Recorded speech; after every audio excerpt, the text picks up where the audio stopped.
ஓம் சிவம்.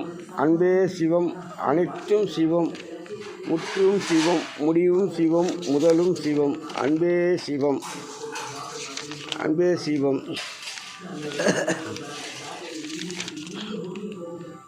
அன்பே சிவம். அரசு என்ற கவர்மெண்ட் அறிவது, அரசு என்ற கவர்மெண்ட் அறிவது அக்கால முதல் இக்கால வரை நாட்டை ஆளும் மனிதர்கள் அவரவர் அறிவுப்பாதை வழியாக மக்களை வழிநடத்தி வந்தீர்கள், தவறில்லை. ஆனால் இன்று மக்கள் தொகை காரணமாக பசுமை காடுகள் வேகமாக அழிந்து வர நிலையில் இருப்பதால் காடுகளை பாதுகாத்து வந்த ஜீவன்கள் வேகமாக அழிந்து வருவதால் தெய்வத்தின் வகுப்பு வழி ஒரு மனிதன் இறந்ததும் அவன் உயிர் காட்டில் வாழும் ஜீவன்களாக இதுவரை பிறந்து வந்தது. பசுமை காடுகள் அழிந்து வருவதில் மனித உயிர் மனிதனாகவே பிறக்கவே இந்த நிலை வந்துள்ளது. இன்று சமூகத்தில் நடமாடும் அதர்ம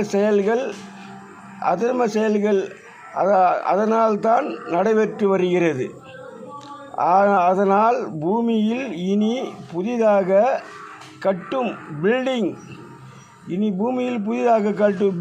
வீடு மற்றும் பல வகையில் கட்டப்படும் பில்டிங் வேகத்தை குறைத்து ஏற்கனவே வசதி உள்ளவர் கட்டப்பட்ட பில்டிங்களை காலியாக இருக்கும் பில்டிங்களுக்கு விலை கொடுத்து அரசு வாங்கி புதிதாக கட்ட இருக்கும் மக்களை அங்கு குடியேற்றி வந்தால் இன்றைக்கு இருக்கும் பசுமை காடுகளை காத்து வந்தால் தான் இனி வளரும் காலத்தில் வாழும் மனிதர் உடல் உறுப்பு பலவீனம் அடையாமல் மக்கள் வாழ்ந்தால் பூமியில் இருக்கும் சிறிய இடைவெளியில் உயிர்கள் ஆரோக்கியமாக வாழ்ந்தால் பூமியில் ஊட்டச்சத்து இயற்கையாகவே கிடைக்கும் என்பது இறைவன் வாக்காகும்.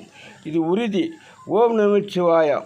இது அமைதி காத்தால் ஆபத்து உங்களுக்குத்தான்.